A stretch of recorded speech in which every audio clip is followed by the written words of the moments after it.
नमस्कार मित्रांनो, मुख्यमंत्री माझी लाडकी बहीण या योजनेअंतर्गत जी महाराष्ट्र शासनाने योजना सुरू केली होती त्या योजनेचे पैसे लाभार्थ्यापर्यंत म्हणजेच लाडक्या बहिणीपर्यंत थेट त्यांच्या अकाउंटमध्ये जात आहेत।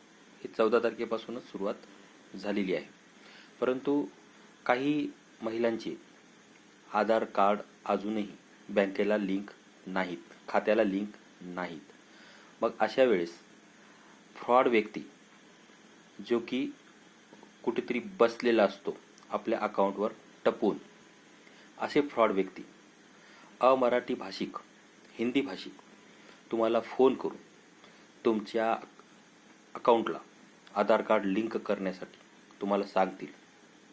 अशा वेळेस आता तुम्ही बघत आहात प्रचंड प्रमाणात बँकेमध्ये गर्दी झालेली आहे मित्रांनो, आणि ही गर्दी लक्षात घेता तुम्हाला असे वाटेल की आपल्याला घरबसल्या जर आपलं खातं लिंक होत असेल तर काय याच्यामध्ये आहे। परंतु एक गोष्ट लक्षात ठेवा, बँक तुम्हाला कधीही फोन करत नाही, KYC साठी करत नाही, आधार लिंक करिता करत नाही, आणि एक गोष्ट लक्षात ठेवा, OTP तर कधीच मागत नाही। मग अशा वेळेस जर तुमच्याकडे तुमच्या खात्याला आधार लिंक करण्याकरिता कोण्या अज्ञात व्यक्तीचा जर फोन आला तर तो फोन तुम्ही लगेच काढून टाका। नंबर 2, फोन आल्याच्या नंतर त्याच्यासोबत जास्त वेळ बोलू नका।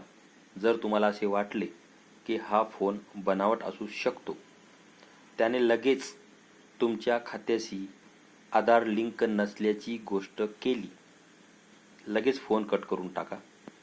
तिसरी गोष्ट, तुम्हाला ते OTP पाठवू शकतात, OTP पाठवला तर तो OTP त्यांना द्यायचा नाही।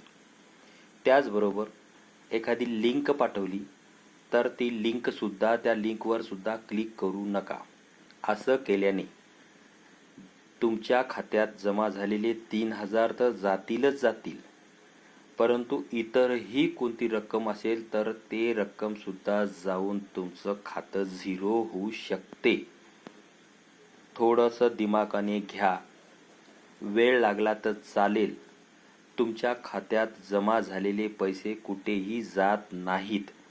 जर तुमच्या खात्यात पैसे जमा झाले नसतील तर तुम्ही आधार लिंक हे बँकेमध्ये जाऊनच करा। कोणत्याही आयऱ्यागैऱ्यावर तुम्ही विश्वास ठेवू नका। मी वारंवार ही गोष्ट सांगतो की बँक हे तुमच्या आधारला मोबाईल नंबर लिंक करण्याकरिता, तुमच्या खात्याला आधार नंबर लिंक करण्याकरिता कुठल्याही प्रकारचा फोन करत नाहीत, हे तेही सांगतात आणि मीही सांगतो। पुष्कळ प्रमाणात असे फ्रॉड आता सुरू झालेले आहेत मित्रांनो, कारण आया बहिणी बऱ्याच प्रमाणात अशिक्षित सुद्धा आहेत। त्यामुळे त्यांना हा कॉल सरळ गेला की त्यांना असंच वाटणार की आपलं काम जर घर बसल्या होत असेल, बँकेच्या लंब्या लाईनमध्ये उभं न राहता होत असेल, तर मग यांना OTP देण्यास काय हरकत आहे। बस तिथंच तुमची मोठ्या प्रमाणात गलती होऊन ते तुमची शेवटची गलती असेल आणि तुमचं खातं पूर्ण झिरो होईल। तेव्हा लक्षात घ्या की कोणालाही OTP देऊ नका, तुमच्या खात्याची माहिती देऊ नका, तुमचा आधार नंबर देऊ नका।